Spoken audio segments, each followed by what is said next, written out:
We're here at the Hypergrid booth at VMworld 2017 in Las Vegas. Can you tell us a little bit about you and how you fit into the company? Sure. It's great to talk to you. It's a lot, nice, fun atmosphere here. We're at the Hypergrid booth. I'm the Chief Product Officer of Hypergrid. I've been with the company since we launched it last year.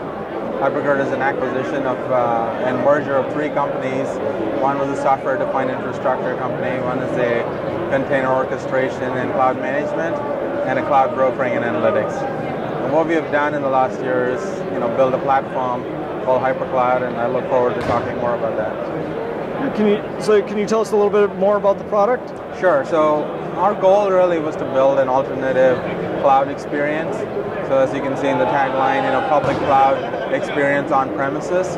There's a lot of customers who want the cloud model, focus more on applications, not less on building the infrastructure, maybe consuming it and buying it. And what we have built is a full stack solution that includes compute, storage, network, but also cloud management and orchestration, and the ability to manage 18 different public clouds or offer an on-premise location for workloads to be deployed. And we offer full workload orchestration across any of these environments. So essentially, and the whole business model is an OpEx model. So unlike typical on-premises infrastructure products, the model is very much like a cloud model where you pay only for what you use. And that's really what our platform does. Great. And where do you see the future of cloud and virtualization headed?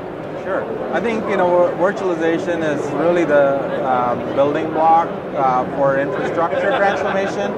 What I see with my own experience being a cloud user was cloud takes it beyond virtualization, where you're really focusing on applications and app management. And today we have the only option most people think for clouds are public clouds. Part of what we're seeing is really this focus and change towards application management, but ability to have your cloud infrastructure wherever your apps are and wherever your data is.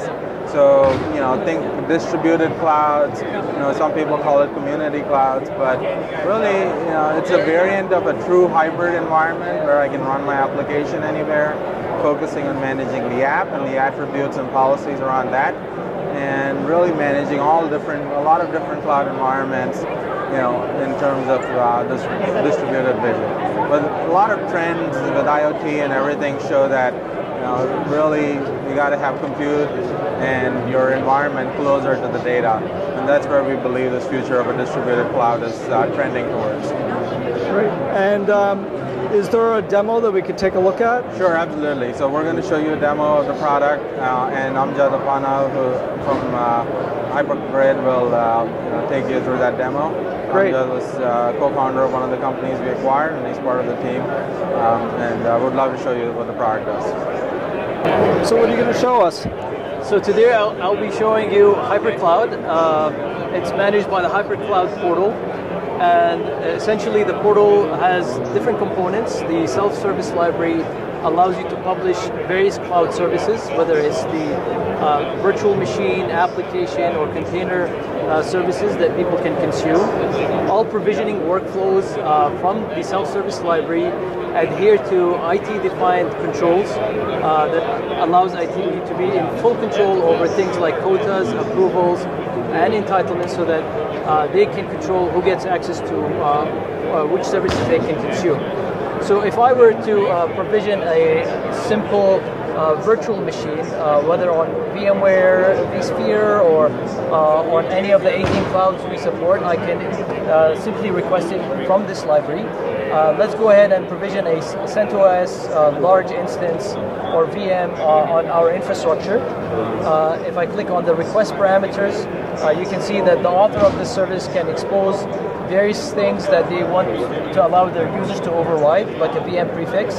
I can go ahead and click create machine, and it goes ahead and creates the virtual machine on our infrastructure. But our job doesn't stop there. Once the VM is provisioned, users can essentially manage a whole wide range of day 2 operations, whether it's applying controlled updates via what we call plugins. So these plugins are custom scripts that you can write in Shell, PowerShell, Puppet, Perl, Python, or Ruby, and you can invoke these scripts anytime you want. And once you run these plugins, then you can essentially track their progress via a nice timeline that allows you to audit all the user's actions. The other thing we provide is a quick in-browser terminal. So this works for both Linux and Windows, and it allows administrators to quickly troubleshoot issues as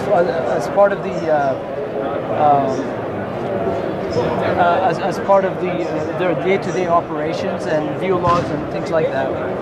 So far I've only showed VM provisioning via the blueprint consumption. The other way of consuming blueprints is via our nice UI-based workflow, and over here you can see all the various clouds we support, including OpenStack and Microsoft Hyper-V on premises, Amazon, Azure, DigitalOcean, and many, many others in the public clouds, right? So if I were to go ahead and pick vSphere as an example, I can pick a vSphere as an endpoint, select the size, select an image, and select the network, and then I'm off and running. I can go ahead and create this VM. Alternatively, I can also generate this blueprint, and it becomes a library item that people can consume. Indeed. So the next set of services we provide is what we call the block storage service. And if we go to the volume section, this allows users to go ahead, create volumes on registered block storage service providers.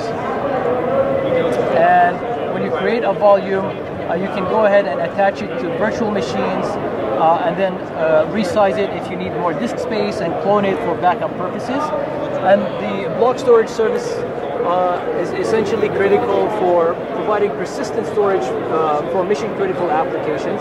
We have enterprise application blueprints like SQL Server, for example, that provisions this service with 10 different volumes, separating the various types of data like logs and production data into separate volumes, so that they can be persisted on separate volumes that can be managed separately and not directly on the VM. The other, and before we leave the volumes, I'll just quickly mention that we have a certified Docker volume plugin that allows you to attach the storage to the containers. The last thing that I'll show in the interest of time is the advanced application orchestration, and this can be done in either containers or multi-VM orchestration. So for multi-VM orchestration, this is our SQL Server blueprint that allows you to provision a SQL Server service along with all the volumes that it needs. If you wanted to provision a multi-tier application, I'll just go to this blueprint. We basically provide the platform as a service experience. So in the request parameter, the author of this multi-VM offering can say, okay, what parameters do I want to allow the users to override? Is it the database password, maybe where the latest application artifact is residing, and you can then go ahead and deploy it. Under the covers, this is the actual blueprint as code that it gets exposed, and it basically exposes all the things that you want in that application in a single sort of YAML template, including things like the VM configuration, the plugins that allow you to invoke these scripts at more than 20 different lifecycle events or triggers, so that you can do advanced orchestration. We also take care of things like data injection. So if I wanted to grab the MySQL IP and inject it inside the Tomcat, I can do that as part of the deployment. And then lastly, of course, being able to attach volumes in order to provide persistent storage. And the same thing goes, this is a multi-VM blueprint example. The same thing goes for containers. So I can go here and provide the same kind of experience, platform as a service experience on containers. Again, the user of this blueprint wouldn't even know that it's containers, or wouldn't even care, because they're simply providing the Java WAR file and just allowing the user to override things like the password. But under the covers, this is standard Docker Compose that has multi-tier, has Nginx for load balancing, has Tomcat, and it has MySQL. And again, the same data injection and plugins framework works in this blueprint as well. So if I were to provision this blueprint, I'll pick a container cluster, and over here I can see how much capacity is in my container cluster. I can run this blueprint, and you'll see that it's in the provisioning state. But if we take a look at an application that's already running, we monitor CPU, memory, I/O utilization. You can monitor this stuff historically if you like, and then you can access the application on the ports that's assigned to this application. You can track everything that's been happening to the application historically, and then finally we have a whole list of day 2 actions. If you want to back up containers, set up continuous delivery, do the scale in and scale out, and edit this application so that others can manage this application with you. So great. That's HyperCloud, a full stack platform that delivers a whole set of cloud services from compute, block storage, advanced application orchestration, container services, virtual private clouds, providing advanced network security, which we didn't have time to actually show, and integration with 18 different clouds for orchestration on any cloud platform. Great. Well, thanks for taking this time to speak with VMblog. Thank you so much.